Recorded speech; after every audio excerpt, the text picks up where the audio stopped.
Anyway, right. So that's that. 9.1, likely July, August. 9.2. Yes. 9.2, yes. Eventually. Better late than never. Better late than never. Yes. 9.2, hopefully is big. It's either, you know, a decently quick follow-up and a reasonable patch, or late and big. Yeah. I think those are the two strategies. May as well commit to one and do it right. You know, if it is an Argus-sized patch or a Nazjatar Mechagon-sized patch, maybe we'll just have to expect January 2022.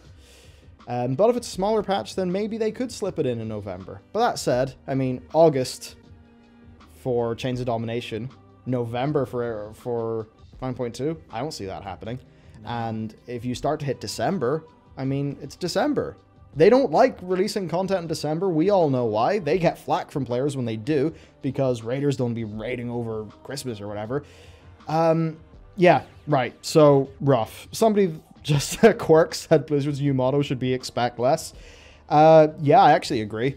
Oh, absolutely. 100%. Expect less, because then you won't be disappointed. That's so sad. Yeah, but think of the negligence Blizzard have basically shown to almost all of their core IPs. Like, if you're a Diablo player, well, great. Was it Josh Mantakir or whatever? You know, he came in and whatever team was assembled there, they fixed Reaper, you know, they fixed the game up with Loot 2.0. They made Reaper of Souls. We're all thinking, oh my god, Diablo's back. And then, I'm not going to say this, from what I understand, this is not Bobby Kotick, it's not Activision's fault. It's Mike Morhaime and his leadership team's fault, from what we understand, that Diablo 3 Expansion 2 was canned. Yeah. And then Diablo 4, I mean, there's Diablo 4 Fenris, there's Diablo 4, there's like multiple versions of that, you know, ones that got canned and scrapped. So Diablo 4 seems to, you know, its current iteration going strong, a bit more traditional, but it seems to have had development hell before that. Yeah, it's definitely not had it's not had from Reaper of Souls to D4 launch in 2020, whatever. It's not had that development time, that's for sure. Yeah, so they basically have been completely mismanaged Diablo, and Path of Exile just pummeled them, right? So that's what's happened over there. On World of Warcraft, we had, you know, Warlords of Draenor with problems, Legion really good, BFA with problems, Shadowlands with problems. That's not ideal. At least Classic's been pretty damn awesome, though. So fair enough for that. For Overwatch, I mean, I don't think we have a lot of Overwatchers in chat because it's an FPS. I think it's the one Blizzard game that doesn't appeal as much to, like, that core old-school Blizzard audience. It's very different. It's very different. And I don't think anybody can say they're impressed with Blizzard's output in the Overwatch franchise. And then, you know, you go into Heroes of the Storm. We all know what's up there. You look at StarCraft. You know, StarCraft and Warcraft are they're top two, the ones I love. You know, what? StarCraft's probably just set out to pasture now. So, yeah, you know what? Blizzard Entertainment, expect less. They used to be that groundbreaking company of epic entertainment experiences. I just feel like they've had a lot of issues. They must have had a lot of issues internally, a lot of growing pains, a lot of problems. It's clearly problems that Morheime's leadership team was not able to fix. And could that just be because of them?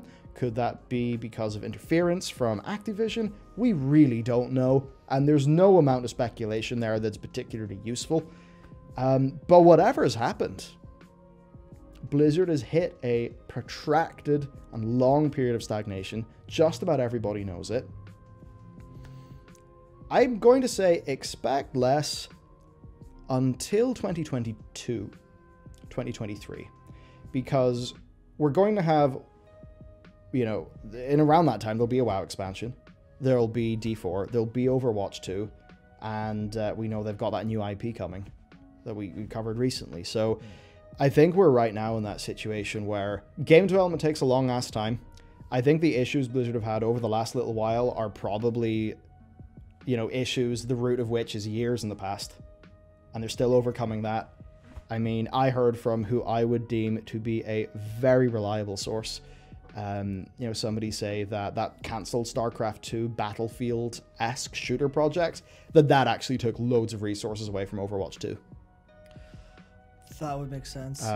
Now, I, like Mike Morhaime, fucking love StarCraft. Mm-hmm. You know, Mike Morhaime's turning up to Home Story Cup buying everybody pizza. But could you say that somewhere along the chain, making a shooter in the StarCraft universe, as much as that would make me happy, but was that the wrong move when Overwatch was clearly the thing that should have been focused on from a business perspective? You know, so I think right now they're still paying the price of issues that happened years ago, and any sort of, you know, big kind of uptick in the redemption curve or whatever, you know, it could have happened, then it was stunted by COVID. I think it's just brick wall. Yeah, and sure. We covered last time why I think that would be particularly hard for a sort of a Cali, especially in Irvine, company to get around. Yeah, no, I think now this is, you said speculations is ultimately useless, but I think I figured out where the thread of it all lies, where like the where it all began to unravel, and that is Project Titan. And Yeah.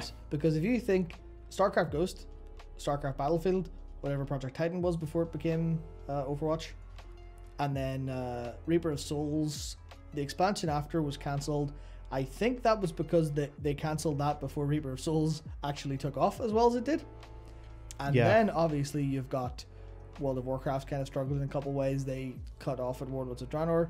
You've got the Diablo 4 versions that were cancelled, like Fenris or Fenrir or whatever.